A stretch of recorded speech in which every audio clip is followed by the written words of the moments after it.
الحمدللہ رب العالمین والصلاة والسلام علی سید المرسلین اما بعد فاعوذ باللہ من الشیطان الرجیم بسم اللہ الرحمن الرحیم۔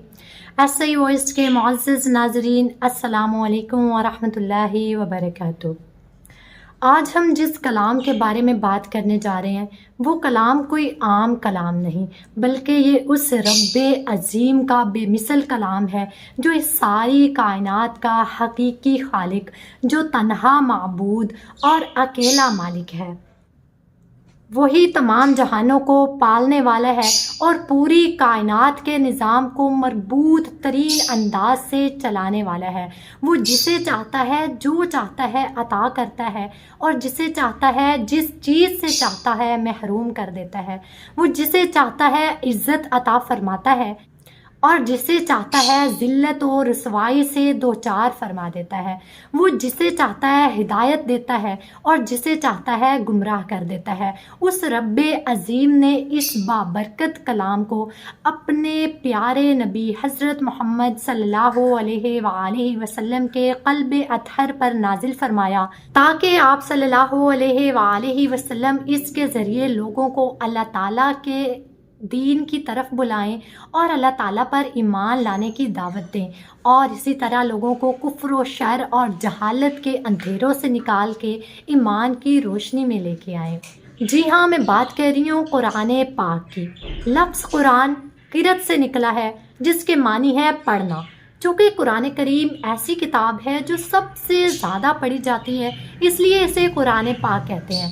قرآن پاک کے نزول کی ابتدا رمضان المبارک کے مقدس مہینے میں ہوئی، اور نبی کریم صلی اللہ علیہ وآلہ وسلم کے پاس اسے لانے کا شرف حضرت جبریل علیہ السلام کو حاصل ہوا۔ قرآن کریم کو دنیا کی فصیح ترین زبان یعنی عربی زبان میں نازل کیا گیا تاکہ عرب کے رہنے والے لوگ اسے سمجھ سکیں اور کفار مکہ کا کوئی عذر باقی نہ رہے، وہ یہ نہ کہہ سکیں کہ ہم اس کلام کو سن کر کیا کریں گے جسے ہم سمجھتے ہی نہیں۔ قرآن کریم کو تورات اور انجیل کی طرح مکمل طور پہ ایک ہی بار نازل نہیں فرمایا گیا، بلکہ اسے حالات و واقعات کے مطابق تھوڑا تھوڑا کر کے تقریباً 23 سال کے عرصے میں نازل فرمایا گیا تاکہ مسلمانوں کو اس کے احکام پر عمل کرنا آسان ہو، اور نبی کریم صلی اللہ علیہ وآلہ وسلم کے قلب اطہر کو اس سے مضبوطی حاصل ہو۔ یہ اللہ تعالیٰ کا اپنے حبیب صلی اللہ علیہ وآلہ وسلم کی امت پر احسان عظیم ہے۔ قرآن کریم کے کثیر اسماء ہیں جو اس کی عظمت اور شرف کو ظاہر کرتے ہیں۔ احادیث میں قرآن کریم کے بہت سارے فضائل بیان کیے گئے ہیں۔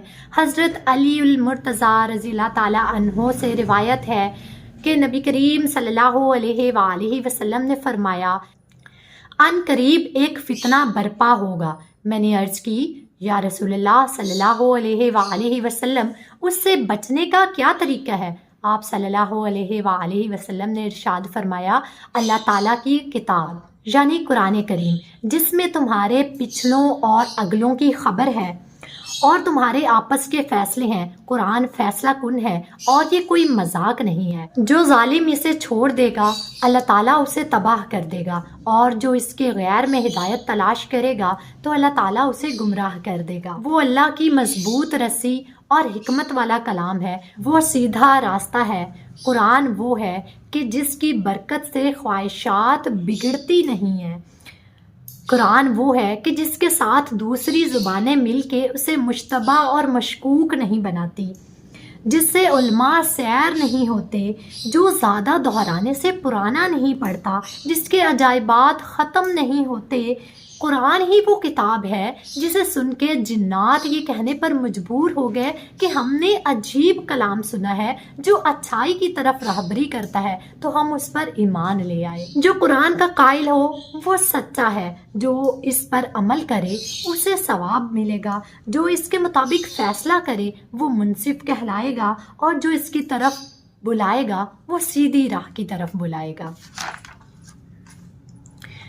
قرآن کریم کو نازل کرنے کے بے شمار مقاصد ہیں، جیسے پوری امت کو اللہ تعالیٰ کے دین کی طرف بلانا، لوگوں کو کفر اور جہالت کی تاریکی سے نکال کے ایمان کی روشنی میں لانا، لوگوں تک اللہ تعالیٰ کے احکامات اور پیغام کو پہنچانا اور اس کی آیتوں میں غور و فکر کر کے رہنمائی اور نصیحت حاصل کرنا۔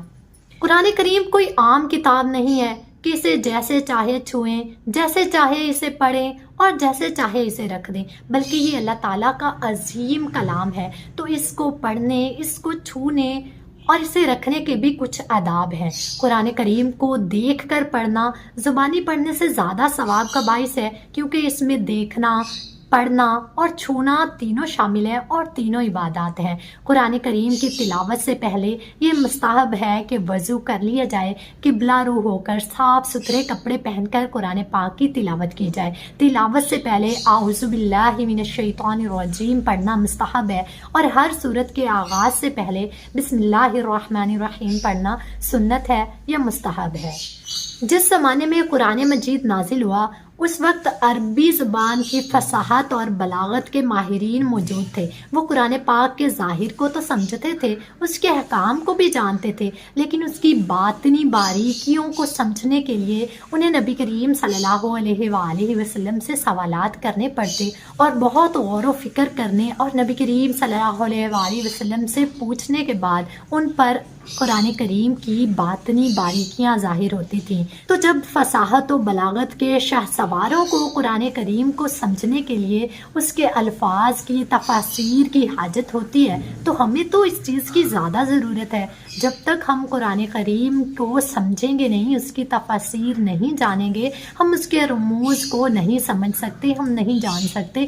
ہماری تو زبان بھی عربی نہیں ہے، تو اس لیے ہمیں چاہیے کہ ہم قرآن کریم کو سمجھیں۔ قرآن فہمی بہت بڑی عبادت و سعادت ہے، لہٰذا قرآن کریم کی تلاوت کے ساتھ ساتھ مستند تفاسیر کے ذریعے اس کو سمجھنے کی کوشش کرنی چاہیے۔ حضرت ایاس بن معاویہ رحمۃ اللہ علیہ فرماتے ہیں، جو لوگ قرآن پڑھتے ہیں اور اس کی تفسیر نہیں جانتے، ان کی مثال ایسی ہے کہ کسی قوم کی طرف رات کے وقت ان کے بادشاہ کا خط آیا اور ان کے پاس چراغ نہ تھا، لہٰذا وہ اس خط کو پڑھ نہ سکے، ان کے دل ڈر گئے اور وہ جان نہیں سکے کہ خط میں کیا لکھا تھا۔ اور جو شخص قرآن کریم کو پڑھتا ہے اور اس کی تفسیر جانتا ہے تو اس کی مثال اس قوم کی سی ہے جن کے پاس قاصد چراغ لے کے آیا اور انہوں نے چراغ کی روشنی میں خط پڑھ لیا اور جان لیا کہ اس خط میں کیا لکھا ہے۔ معزز ناظرین، قرآن پاک بھی تو ہمارے پاس بادشاہوں کے بادشاہ، تمام جہانوں کے بادشاہ رب عظیم کی طرف سے آنے والا ایک خط ہے، تو جب تک ہم تفسیر کی روشنی حاصل نہیں کریں گے ہم اسے کیسے پڑھ سکیں گے؟ لہٰذا ہمیں چاہیے کہ ہم قرآن کریم کو تفسیر کی روشنی میں سمجھنے کی کوشش کریں۔ اس لیے ہم اس چینل کے تھرو ایک چھوٹی سی کوشش کرنے جا رہے ہیں، روزانہ کی بیس پر ہم قرآن کریم کی 2 سے 3 آیات کی تفسیر کو پڑھا کریں گے، اور یہ سارا کنٹینٹ ہم دعوت اسلامی کی شائع کردہ کتاب صراط الجنان سے لیں گے۔ آپ اس کتاب کو خرید کے گھر میں بھی پڑھ سکتے ہیں، اور اسی طرح آپ اسے PDF کے فارم میں ڈاؤن لوڈ کر کے بھی رکھ سکتے ہیں۔ آخر میں میری دعا ہے کہ جو کچھ پڑھا سنا اللہ تعالیٰ اس پہ عمل کرنے کی توفیق عطا فرمائے، آمین۔ السلام علیکم ورحمۃ اللہ وبرکاتہ۔